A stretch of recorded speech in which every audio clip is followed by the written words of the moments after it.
Grim morning and welcome to the Grim. I'm your host, Kristin. On today's episode, we'll be opening the gate and entering Down Cathedral Graveyard, located in Downpatrick, Northern Ireland. The aroma of coffee mingles in the air. The gates stand open. Step carefully. It's time to descend into the hauntings of history.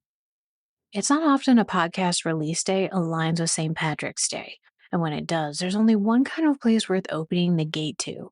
Today we're climbing a hill that has been sacred for thousands of years, to a graveyard that holds one of the most enduring legends in all of Ireland. And on a day like today, it feels worth asking, how many of us have a thread that leads back here?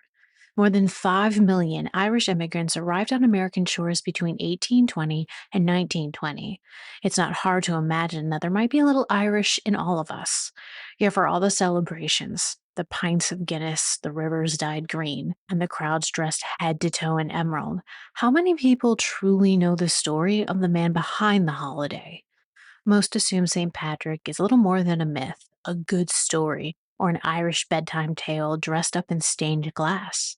But this saint did exist, and according to centuries of tradition and historical markers that still stand today, his reputed grave lies within the quiet grounds of Down Cathedral Graveyard, yet he's not the only saint said to rest here. According to legend, this graveyard holds the remains of all three patron saints of Ireland, St. Patrick, Brigid of Kildare, and Columba, three figures whose lives helped shape Ireland's spiritual history, all believed to share a single grave beneath a single stone. This Celtic site sits near the ancient mound of Down, a place archaeologists believe that has been a center of human activity for thousands of years. Long before cathedrals rose along this crest, long before Christianity reached these shores, this hill was already marked by ritual, reverence, and settlement. Evidence suggests structures stood here as far back as the Bronze Age, placing it among the oldest sacred sites in Ireland. In its earliest form, the site was known as Rasseltar, named for a legendary warrior of Ulster. It later became Dún le Gasha, meaning the fort of two broken shackles. The name we recognize today, Downpatrick or Downpatrick, meaning Patrick's Fort, didn't emerge until the Norman knight John de Courcy conquered the settlement in 1177, cementing the hill's connection to Ireland's most famous missionary. In 1183, de Courcy built the first cathedral here, but it didn't last. An earthquake leveled it just 62 years later. Over the centuries that followed, the cathedral was built, damaged, and rebuilt again, until the structure standing today finally took shape between 1790 and 1826. Today, visitors walk these grounds daily, and each year on St. Patrick's Day, thousands climb the hill to stand before one quiet stone, believed to mark the grave of a man who changed Ireland forever. But the truth, as always with history, is a little more complicated. Long before the parades and the flowing pines and the green banners stretched across city streets, there was simply a man born Maewyn Succat, according to legend, a name he would later set aside when he took the Latin name Patrius, Patrick. Historians note there's no primary source that confirms his birth name with certainty, but the tradition has endured for centuries. Patrick, however, wasn't born in Ireland. He began his life far from the misty hills and ancient stone circles he would one day transform. Sometime near the end of the Roman rule in Britain, likely in the 4th century, he was born into a Roman-British Christian family.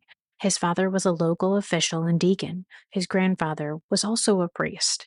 Faith surrounded him from birth, and yet later, by his own admission, the young Patrick felt very little of it. That would soon change, though, violently. When Patrick was around 16 years old, Irish raiders swept through the sea and took him. Torn from everything he knew, he was carried across the cold water and sold into slavery in Ireland, where he spent 6 years working as a shepherd in the lonely hills. It was here in the quiet wilderness, in the bitter weather, and in the long stretches of silence that Patrick claimed his faith finally woke up. Alone beneath the vast Irish sky, he began to pray, again and again, sometimes 100 times a day. Then one night, he heard a voice in a dream. "Your ship is waiting." He somehow escaped his captors, traveled hundreds of miles, and found passage back to Britain. The frightened boy who had been taken was gone. In his place stood a man who believed, deeply, entirely, that God had spared him for a reason, and that reason led him back to the very island that had enslaved him. Years later, after studying to become a cleric and eventually a bishop, Patrick returned to Ireland, not as a prisoner this time, as a missionary. Ireland in the 5th century was a land of powerful tribal kings, sacred groves, and Druidic traditions that ran centuries deep. Patrick walked into the middle of it and began to preach. According to later legends, he openly challenged the Druids, confronted the old gods, and baptized thousands. Stories gathered around him like fog on a hillside. Some say he explained the Christian Trinity using a simple 3-leaf shamrock. Others claimed he drove every snake from Ireland, though historians are quick to note the island never had native snakes to begin with. But whether fact or legend, Patrick's influence was real. Churches were founded, communities took shape, and over the centuries that followed, he became something far more greater than a missionary. He became a symbol. By the 7th century, he was already revered as the Apostle of Ireland. His feast day, the 17th of March, would eventually become one of the most widely celebrated cultural holidays in the entire world. And yet, even in death, Patrick's story didn't end quietly. When the saint died in the late 5th century, rival kingdoms erupted in dispute over where his body should be buried. Each believed that possessing the remains of Ireland's most holy figure would bring prestige and divine favor. The conflict was so fierce it was recorded in Irish annals under a striking name, the Battle for the Body of Patrick. Legend says that the warring groups finally agreed to carry the body together, but something inexplicable occurred. Each side believed they were the ones carrying him, as though the saint himself had somehow multiplied, appearing to both parties at once. In the end, the tradition says Patrick was brought here, to this hill, to the grounds of what would become Down Cathedral, and according to the old rhyme that has echoed through Ireland for generations, in Down 3 saints one grave do fill, Patrick, Brigid, and Commercill. 3 patron saints of Ireland, 3 names, 1 stone. Historians, though, are cautious. There are no documents from Patrick's lifetime describing where he was buried. Archaeologists have found no physical evidence tying the site to the 5th century. The large granite stone visitors stand before today was placed in 1900 by the Belfast Naturalist Field Club, more a monument to belief than a confirmed tomb. And yet the belief persists. For centuries, pilgrims have climbed this hill, convinced that beneath their feet rests Ireland's most celebrated saint.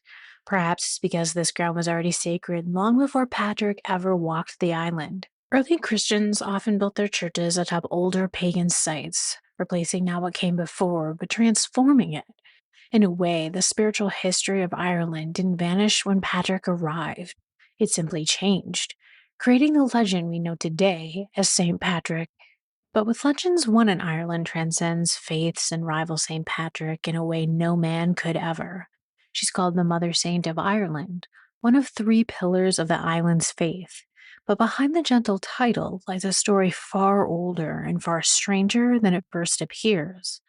Born around 451, Brigid was the daughter of a chieftain and an enslaved Christian woman. Her earliest days were touched by contradiction. She was raised in a Druid's household, where the ancient ways pressed close against the new faith she would one day embody. From childhood, the miraculous followed her. Stories tell of a white cow with red ears that sustained her, of butter multiplied by prayer, of gifts given to the poor that replenished themselves overnight. By the age of 10, she had been returned to her father's house, only to begin giving away his jewels, his swords, and his wealth to anyone who came to her in hunger. Her father attempted to sell her to the King of Leinster. The king, witnessing her impossible generosity and the strange grace that seemed to move around her, refused to go through with it. He recognized something he couldn't name. Around 480, Brigid founded the Abbey of Kildare, a monastery for women built alongside one for men. The two governed together in rare equality. Kildare became its center of light and learning. Its scriptorium produced manuscripts so beautiful that visitors claimed the hand of an angel must have guided their work. Within the walls, the miraculous and the mundane moved side by side. She healed the sick. She fed the hungry. She calmed storms. She turned water into beer. But something older runs beneath Brigid's story. Her miracles, as chronicled by the monk Cogitotus in his 7th century Life of St. Brigid, the oldest surviving biography of any female saint in Ireland, often carried a distinctive pre-Christian echo. She controlled cattle and harvests, tended sacred fires, and moved with an authority that transcended the ordinary. Historians have long noted the striking similarities between Saint Brigid and the Celtic goddess of the same name, both associated with fire, fertility, poetry, and the forge. Some believe she's not simply a Christian saint, but a Christianized incarnation of an older goddess, a bridge between Ireland's pagan past and its emerging faith. The eternal flame, Celth of Kildare, tended by nuns for centuries, may have been the last ember of the goddess's ancient temple, still flickering under careful hands. Brigid died around 525. Tradition says her tomb lay beneath a high altar of Kildare, adorned with gems and precious metals. After Viking raids, her relics traveled, some reaching Downpatrick, others scattered to Lisbon, Cologne, and even Melbourne. Embers of her flame carried across the world. Her feast day is the 1st of February and it falls on Imbolc, the ancient Gaelic festival marking the first stirrings of spring. Across Ireland and beyond, people still wave crosses and light fires in her honor. She walks in those rituals still, through the rushes, across holy wells, through stories told on winter nights.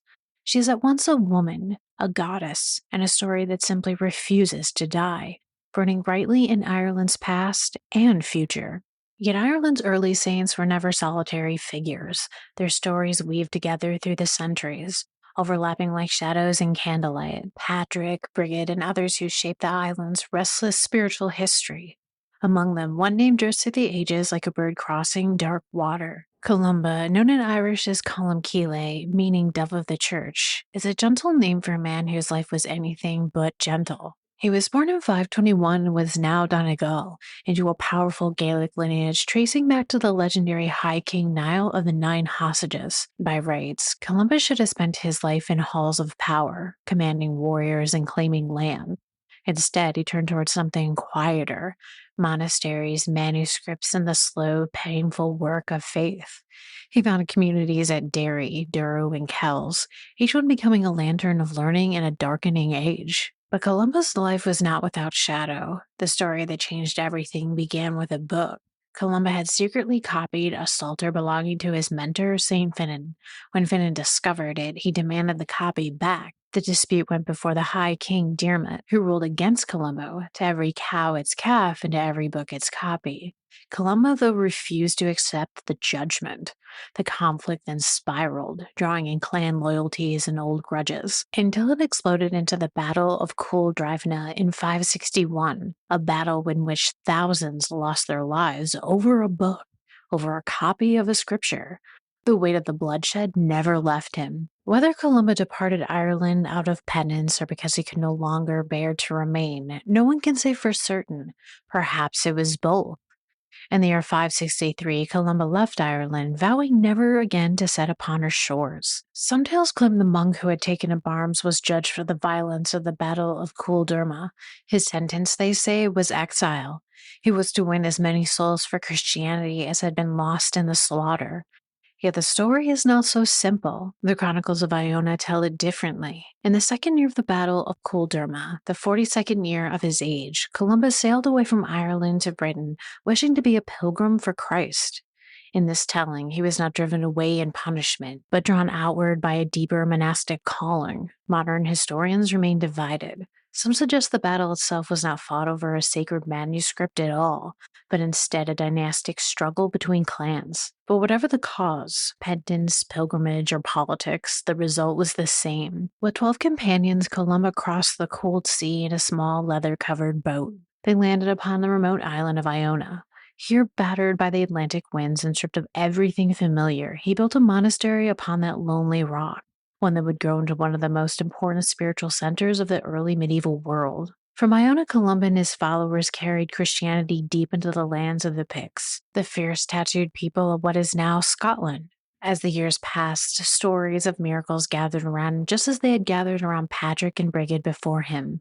Visions, healing, and one particularly strange encounter with a violent creature said to lurk in the waters of River Ness, an account that would take on a very different life in centuries to come. Columba died on Iona in the year 597, at peace in the abbey he had built with his own hands. His monks buried there with him, on an island that had become his final home.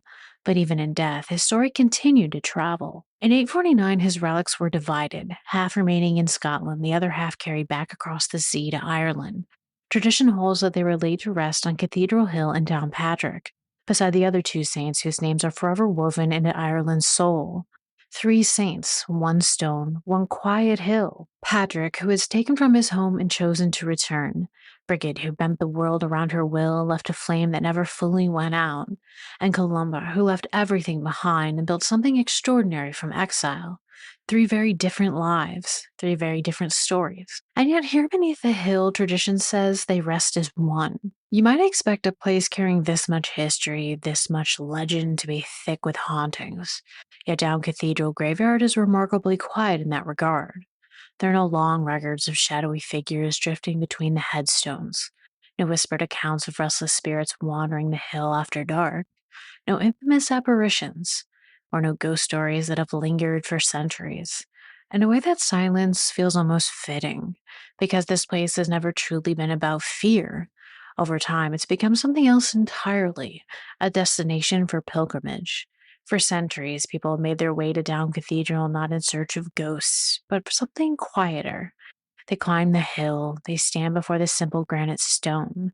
Some carry rosaries, some carry cameras, others carry nothing at all, but a feeling they cannot quite name. Most approach in silence, and perhaps that's why the ghost stories never took root here. Not every cemetery holds restless spirits. Some hold something harder to define. Memory, belief, the stubborn weight of a story that refuses to be forgotten. Here on Down Cathedral, the past doesn't stir or wander the night. It rests deeply, quietly, and perhaps exactly where it's always meant to be. Every year, when St. Patrick's Day arrives and the world fills with the wearing of the green, when glasses of dark stout are lifted in crowded pubs and voices rise in old songs, few stop to think of the quiet hill in Downpatrick. But beneath the simple stone lie three names that shaped Ireland's story: Patrick, Brigid, and Columba. While the celebrations echo far beyond this hill, here the saints remain exactly as they have for centuries. For now the stories of Down Cathedral slip back into stone, and the dead return to their sacred rest. Yet they're never silent for long. Thank you for walking with us through the veil into Down Cathedral Graveyard, descending once more into the hauntings of history. The gate is sealed, the veil drawn, yet death keeps no calendar, and so we shall return, as we always do, on the grim.